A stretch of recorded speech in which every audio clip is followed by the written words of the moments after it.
மாண்புமிகு பேரவைத் தலைவர் அவர்களே, எங்களால தான் அவங்க வெற்றி பெற்றாங்கன்னு நாங்கள் சொல்றோம். இல்ல அவங்களும் சேர்த்து தான் நீங்க வெற்றி பெற்றாங்க. நாங்க தனியா நின்னாங்க அவங்க எங்களை விட்டுட்டு. எங்கேயாவது தமிழ்நாட்டில் இடத்த வெற்றி பெற்றிருக்காங்களா கேளு. வெற்றி பெற்றிருக்காங்க கேளு. திமுக இல்லைன்னா அவங்க வெற்றி பெற முடியாது. போதும், இந்த கேள்வி போதும். அவை முன்னவர் போதும்.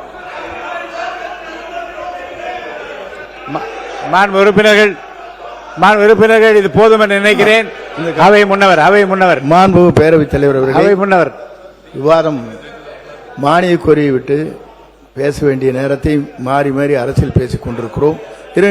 நான் பேசுறேன். அதனாலதான் இல்ல, ஆகவே நான் ஒன்றை சொல்ல விரும்புகிறேன். 97 பேர் வச்சுட்டு ஒரு ஆட்சி, அவங்களுடைய சப்போர்ட் நீங்க பண்ணிட்டு அவங்களுக்கு ஏதாவது ஹெல்ப் பண்ணீங்களா?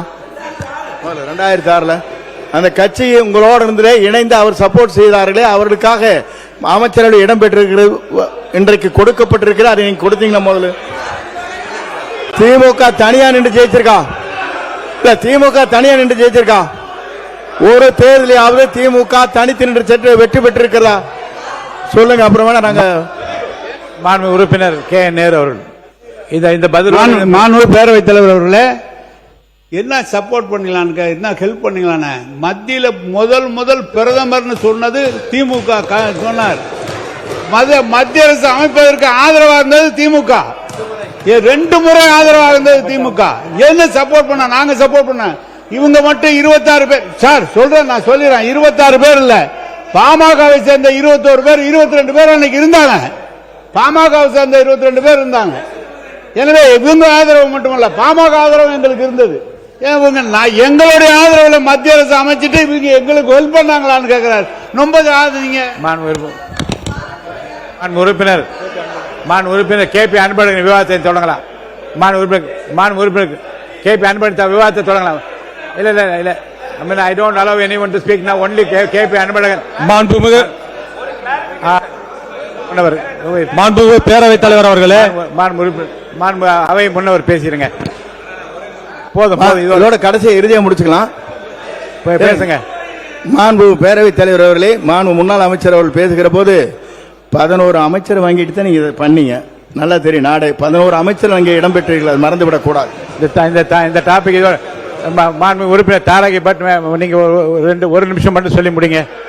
வாங்க பேசுங்க, என்ன சொல்ல வரீங்க சொல்லுங்க. மாண்புமிகு பேரவைத் தலைவர் அவர்களே, அவங்க இன்னைக்கு ஆட்சியை பற்றி எல்லாம் பேசிட்டு இருக்கிறாங்க. இன்னைக்கு அவங்க சொல்லாங்க தனியா நிக்க முடியுமான்னு. எங்களுடைய பாரத் ஜோடா யாத்திரை நடந்ததுனால தான் உங்களுக்கு இவ்வளவு எம்பிஸ் மேல கிடைச்சிருக்கிறத மறந்து விடக் கூடாது. உண்மைதான். இன்னைக்கு அன்னைக்கு எங்களுடைய கூட்டணியால தான் உங்களுக்கு எம்பிஸும் கிடைச்சு இவ்வளவு எம்எல்ஏஸும் கிடைச்சு என்பதை மறுப்பதற்கு இல்லை. அதே போல நாங்கள் உங்களுக்கு மத்தியில் ஆளுகின்ற பொழுது எங்களுடைய ஆட்சி, காங்கிரஸ் ஆட்சி, உங்களுக்கான பிரதித்துவத்தை தந்து உங்களுக்கான அமைச்சர்களை தந்தது எங்களுடைய ஆட்சி. 22 வருடங்கள் நாங்கள் கூட பயணித்தோம், இல்லை என்று சொல்லவில்லை. 22 வருடங்கள் உங்களுக்காக நாங்கள் பயணித்தோம். இன்றைக்கு எங்களுக்கான ஆட்சி வரும்பொழுது நாங்கள் அவர்களுக்கு சப்போர்ட் செய்து கொண்டிருக்கிறதை மறந்துவிடக் கூடாது. நாங்கள் ஒன்றும் உறுப்பினர் கே பி அன்பழகன் மட்டும் பேசுங்க. உட்காருங்க. உறுப்பினர் கே பி அன்பழகன் நீங்க பேச தொடங்கலாம். உட்காருங்க. இல்ல மற்றவங்களா உட்காருங்க. பாருங்க, நீண்ட விளக்கமும் மாண்பு உறுப்பினர் கே பி அன்பழகன் மற்றவங்களா உட்காரு. போதும். இரு தரப்பும் உங்களுடைய கருத்துக்களை தான் நீங்க சொல்லிவிட்டீர்கள். உட்காருங்க. அவங்களுக்கு மேட்டத்துக்கா உறுப்பினர் அவங்களுக்கா? சரி உட்காருங்க. எல்லாம் உட்காருங்க. இல்ல இல்ல உருங்க. உட்காருங்க.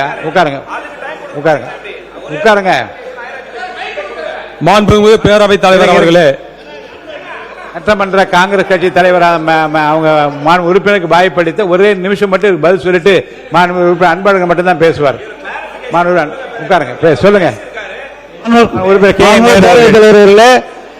அவங்க தமிழ்நாட்டில் மட்டும் யாத்திரை போகல, இந்தியா பூரா யாத்திரை போனாங்க. இந்தியா பூரா போது 40 இடம், தமிழ்நாட்டில் மட்டும் 10 இடம் உங்களுக்கு கொடுத்துருக்கோம், ஜெயிக்க வச்சிருக்கோம். போதும்.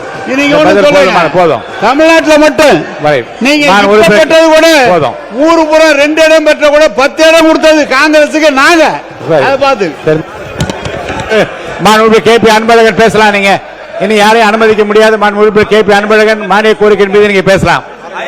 மாண்புமிகு பேரவைத் தலைவர் அவர்களே, மாண்பு உறுப்பினர் உட்காருங்க. அப்புறம் உயர்கல்வியினுடைய வளர்ச்சி கேபி அன்பழகன்